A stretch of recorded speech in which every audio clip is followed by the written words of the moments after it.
I'm going to tell you a few words about myself so you know what I've been doing in the past and where I come from. I'm from California, from the United States, close to Los Angeles. I graduated from the university in Los Angeles with a double degree in journalism and in Russian studies. After that, I moved to Russia, to St. Petersburg, and then to Moscow, where I worked as a journalist. And following that, I moved to Kiev, where I took a job with an American company. At that point, I moved into the PR realm, and I worked as country manager, regional country manager, I must say, where I traveled between Ukraine, Moldova, and Belarus, managing our communications operations.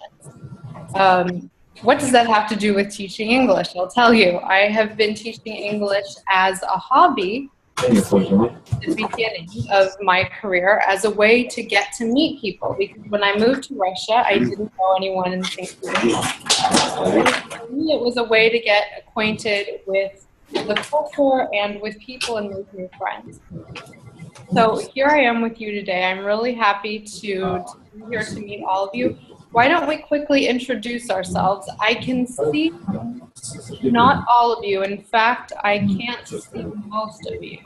So that might make it's okay, but it might make it a little bit difficult in terms of interacting and being able to call on different people. So please don't be afraid to interrupt, speak up. If you have questions, be vocal.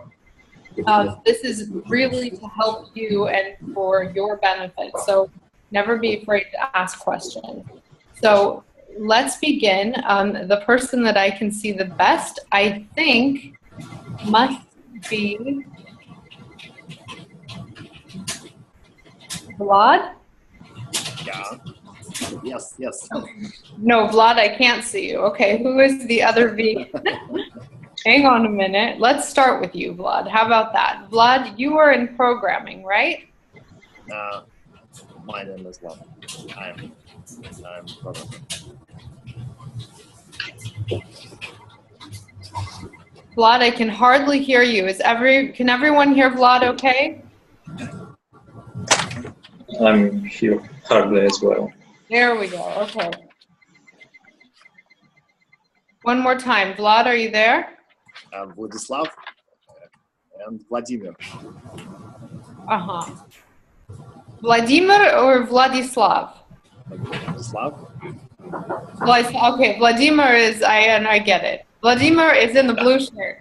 Hi. Okay. Yes. Okay, Vladislav is the one that I can't see. All right, I got it. Okay, so we'll start then with you, Vladislav. I can't see you, but I can hear you. So just speak up a little bit. Tell me quickly about yourself. There we go. Hi.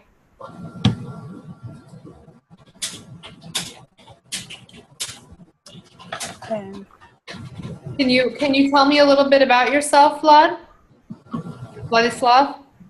Hello. I'm a student developer. I work with Oracle Studio for more than 7 or 8 years, and I want to find a job somewhere in Europe. It's our family. It's our family's dream. Great. Okay. But I had bad experience with interview last year, and that's why I need to get more experience for passing the interview questions and so on. Okay, super. Vladislav, really quick, I'm having a hard time hearing you. I heard what you said, but with great difficulty. Can you address the microphone? Can everyone else hear Vladislav okay, or also the same problem? The same problem. The same problem, yeah? Yes. Yes. Okay. Vladislav, try to adjust or get closer to the mic and give me a testing 1, 2, 3. 1, 2, 3. Perfect. That's 1, better. 2, 3. Okay. Okay, great. Okay. Yeah. So for everyone that missed that really quick, Vladislav said he is in programming and that he is looking to get a job in Europe. And he did have an interview experience, but it was unsuccessful. So which is why he is with us today. Let us go on to our next person, which is Vladimir, I guess, right? Yes. Hi, everyone. My name is Hello. Vladimir. I'm a software developer as well. I'm 22 years old and I'm almost finished my bachelor's degree in university. And after the summer, I'm planning to find a job in Europe or United States. And that's why I need to get some experience with job interviews because, to be honest, I have almost no experience with it. Okay, super. Okay, Tatiana. Hello. Hi, Yes. Hello. I can't. Can you hear me? I can hear you. I can't see you, but that's okay. As long as I can hear you, we're good to go. Can everyone else hear Tatiana okay? Yes. Yes. It's Yes? okay. Great. Okay, Tatiana. Hello, my name is Tatiana. I'm an engineer in telecommunication, and I work in Rostelecom with network design, and I'm working with one of the biggest Russian networks, and I want to know how it works in other countries. And because of it, I want to find some different job in other countries. Maybe. Okay, super. And you, am I correct, Tatiana, that you have also had an experience in an interview? Yes, I had this experience. I had. Oops, what is it?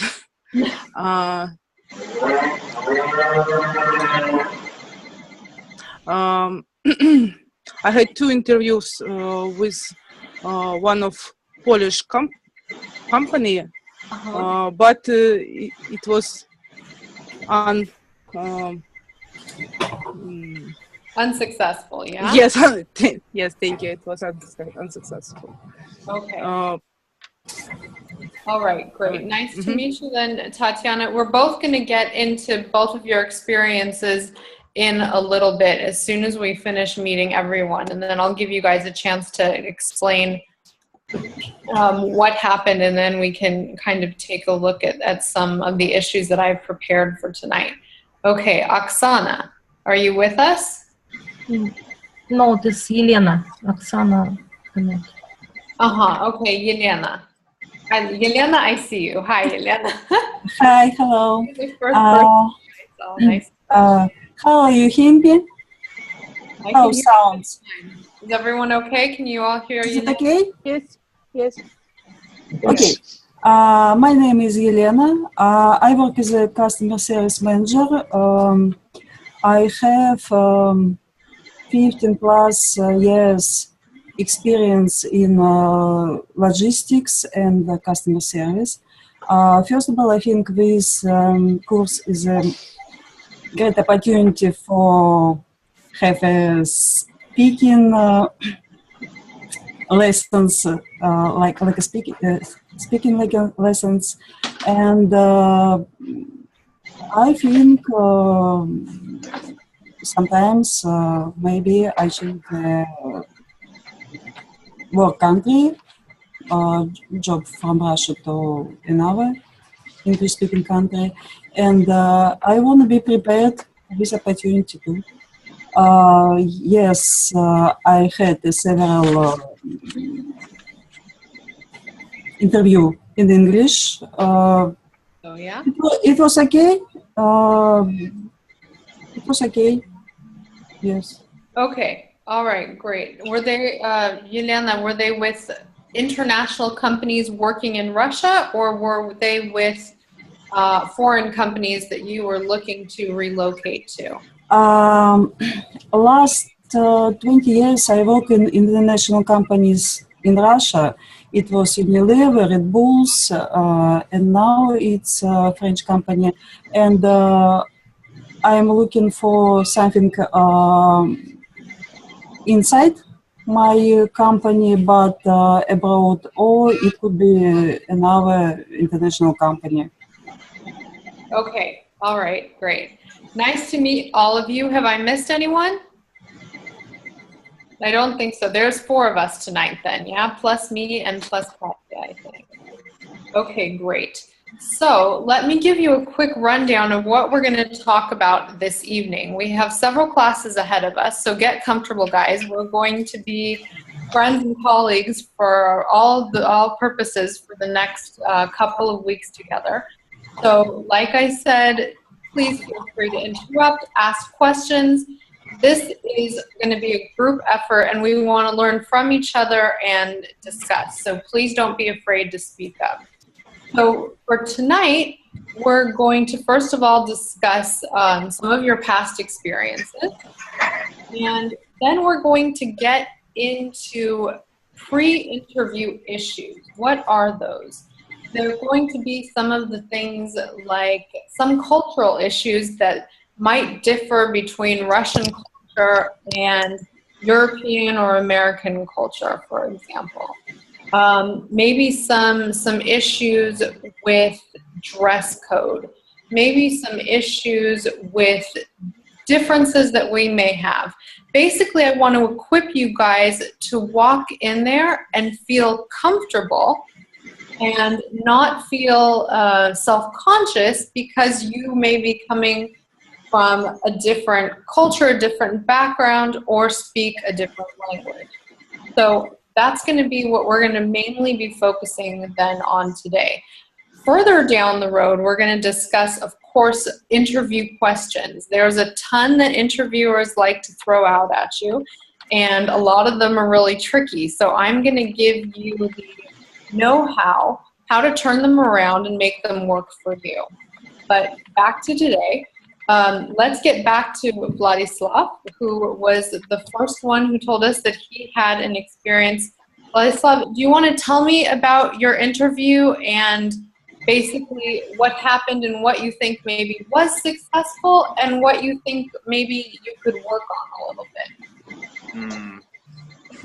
Okay.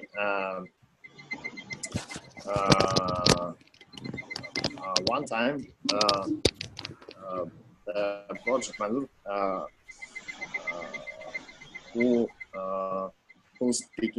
spoke with me asked me about my last job or the best job or the hardest job, and I thought about it, and I decided that I don't know what I can say even in Russian, and of course I couldn't say it in English because it's just I didn't prepare. I didn't prepare for this, and the second question was with another HR, was about work of my dream.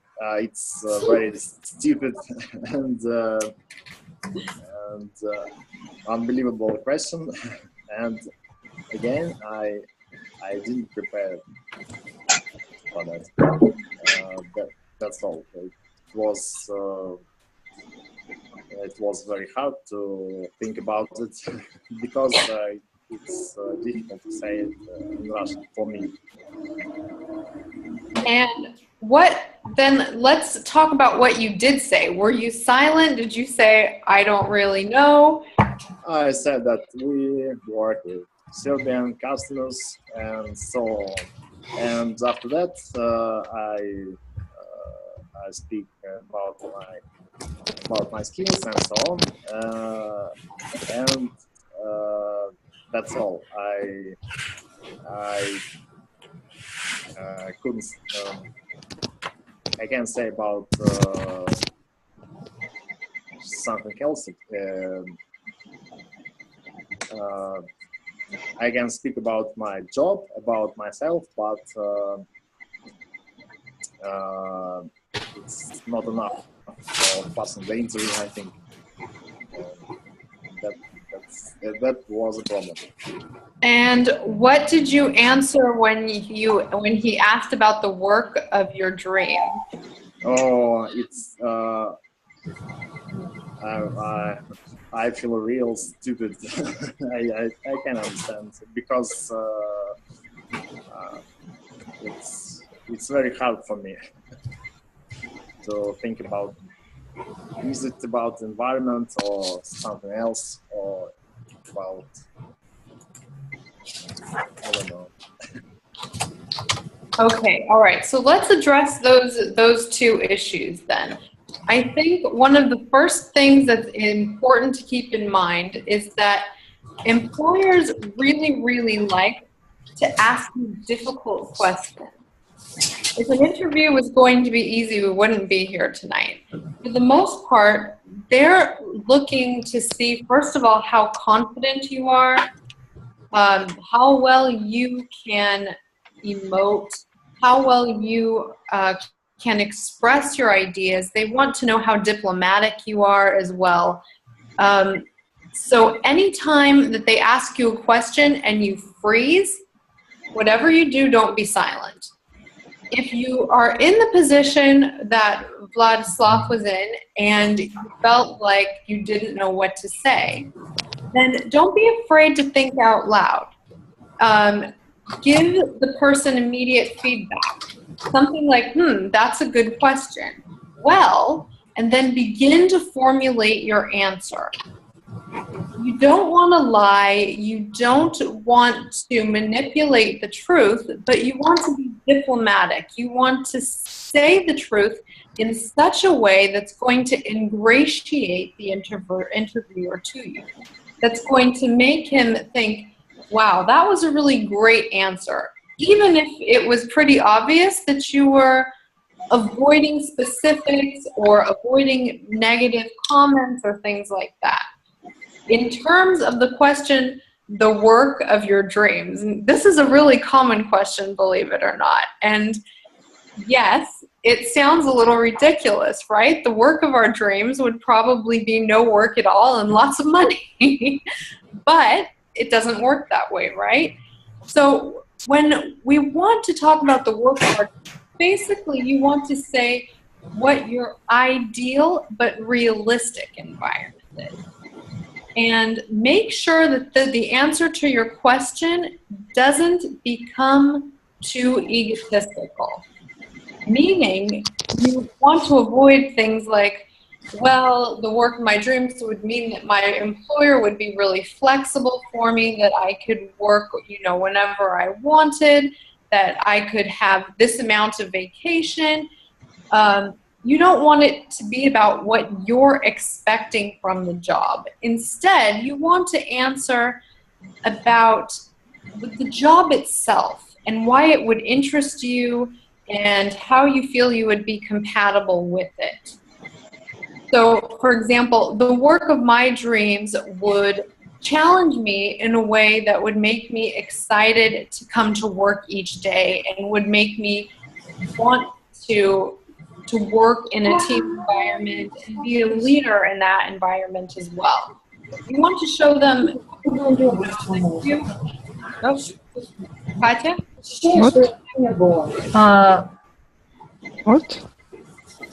What happened? I don't know. What happened? We will continue. Everything okay? Yes. All right. Yes.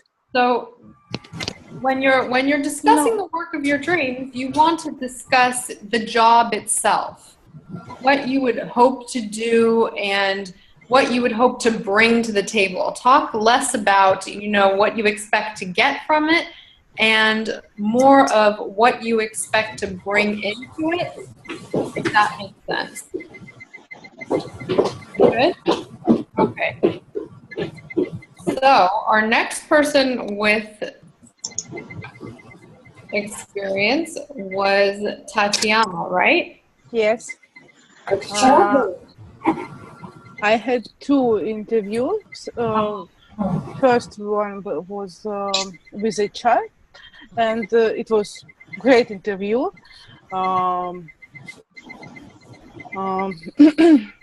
We thought about me, about my experience in my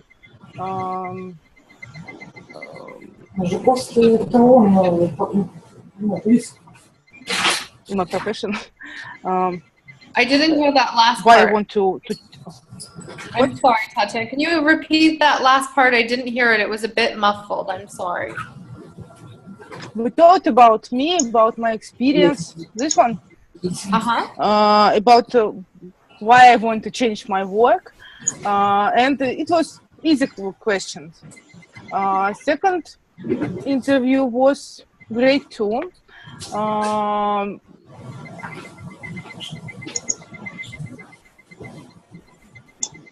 We thought deeper about my experience with in telecommunications, but third interview was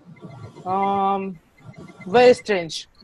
I don't know why, but it was interview with head of technical department, and he asks about experience.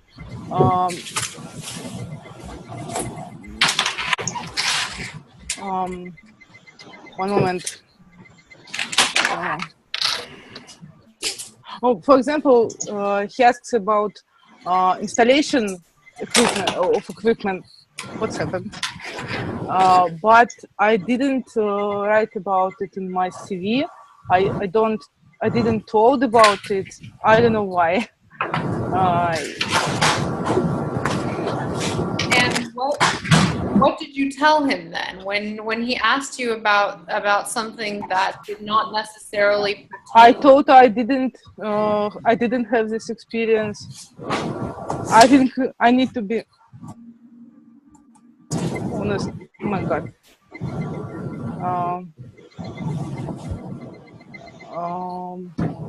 What else? He asks.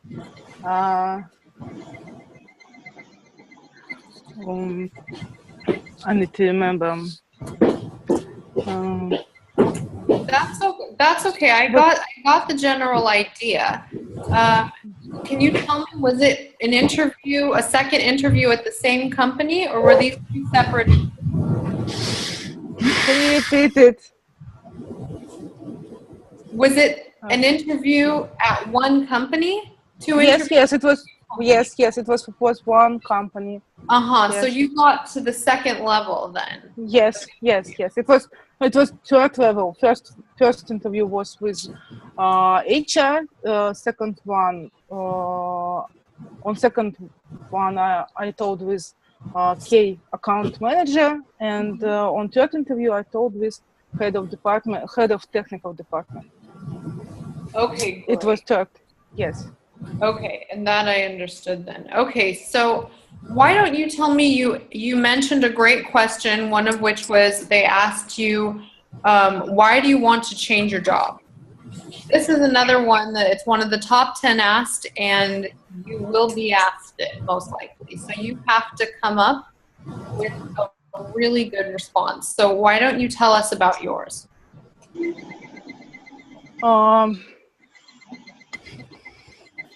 I thought that I live in Moscow. I attend the university. When I received my degree, bachelor's degree, I don't remember what else. About changing your job specifically, what was the answer to that question? Do you remember why you wanted to change your job? Okay. I tried to explain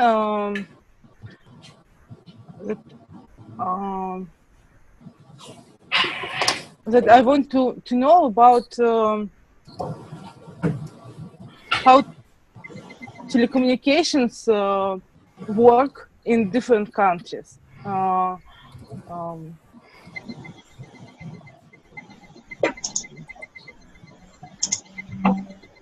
Because Okay. I know about networks in my country, and I want to know about different types of networks. Okay, that's a very general and benign answer. So that's good. To begin with, that's good. Basically, you want to avoid negativity. So many of us, have had experiences where we have a job, we may like our job, we may not like our boss. We may like our boss, we may not like our job. There are all kinds of issues that could be at play. You want to avoid the negative as best as possible. So, yes, sure. So if you had any type of negative experience, do not come out and say, my boss was a nightmare. He made life a living hell, and I really wanted to throw myself out the window on a daily basis. Like, don't do it, because the boss is going to immediately identify with the other boss and think, okay, this person is going to hate me too.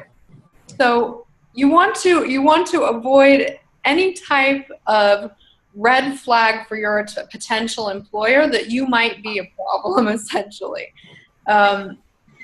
Another thing, like I worked too much. I was in the office all the time. Okay, that's a legitimate complaint. Nobody wants to be in the office, 90 hours a week.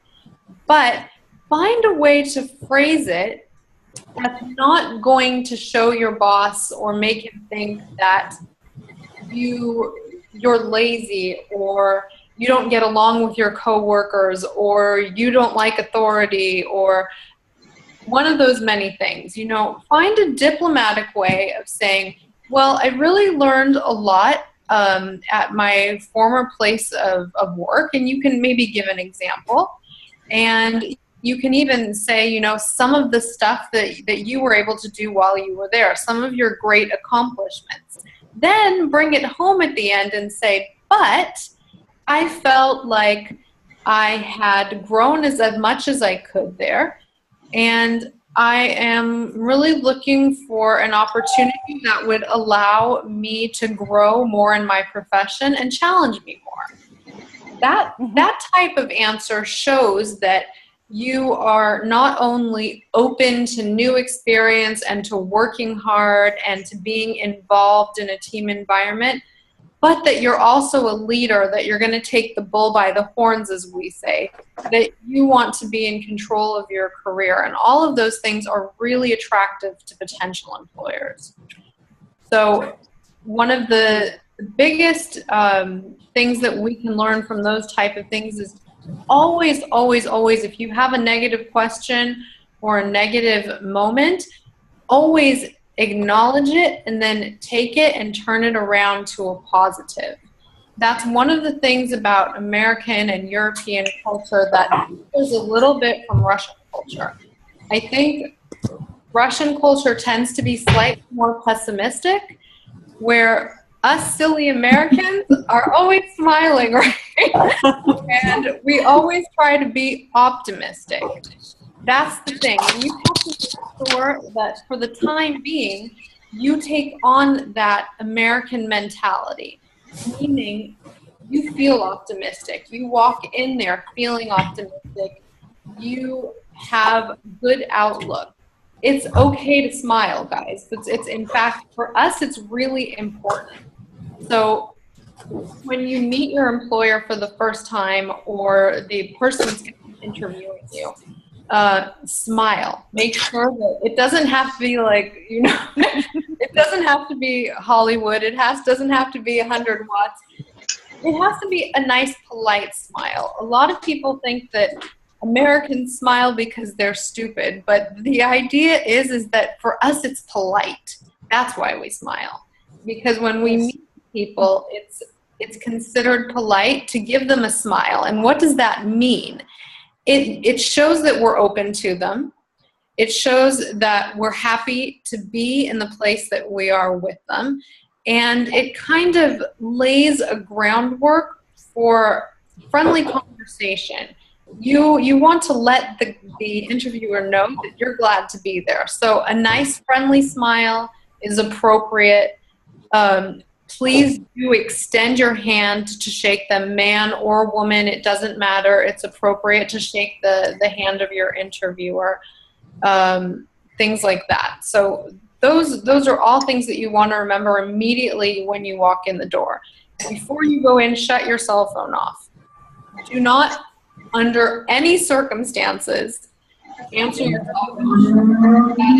That is a big no-no during interviews. It shows the interviewer that you are somewhere else, perhaps, that you're thinking about something else, or that something else could be more important to you, and you want to show that person that you are giving them 100% respect and attention, and they will appreciate that. If your phone goes off, if you forget to shut it off, it's no big deal. Just, you can't hear me. Yeah. Thank you. Can you hear me now? Yes. I hear. Yes. Sorry. Okay. Thank you. So if the phone does go off, it's not a big deal. Just shut it off quickly and try not to avert any of your attention from the person that's doing the interview. Okay. So, Katya, I see that we have, it says time remaining 3.5 minutes. Does that mean we're going to get shut down soon? Yes, in 3 minutes. In 3 minutes. Okay, guys. So, One moment. Через 3 минуты мы выключимся, и я вас опять приглашу на следующую часть, хорошо? Okay. Всех по почте также приглашу. Но пока еще продолжаем, еще 3 минуты. Okay. So now I want to hear a little bit from you. We're going to talk about what is appropriate for us to wear. So, let's hear some of your ideas, your experience. What have you worn? What do you usually wear? What's okay in Russia to wear? Anyone can speak up at this point. I guess it depends on the type of company. For some of them, it's appropriate to wear only suits. And in some other companies, it's more free. You can wear anything casual, I guess. What does casual include? What do you think? Just the usual everyday clothes like jeans and maybe t-shirt. Not something simple. Okay, something simple. All right. I think could be better with some smart casual, not jeans, just trousers, or not t-shirts. More, I mean, not shorts, t-shirts. Yes. It's not something fancy, just usual clean, clear, good-looking stuff. Good. Okay. Anyone else? I know just in our company, we have some special dress code. Only in Monday possible to go with something casual. It's casual days, Monday. And other days, it's need a special dress code, like women and men the same. Okay, they should a similar dress code, yeah? Yes, not strong, but yes, a little bit dress code. It's it doesn't possible to very close dresses, open with open part of body. It's strong. And white up. A white blouse or shirt? Yes, white blouse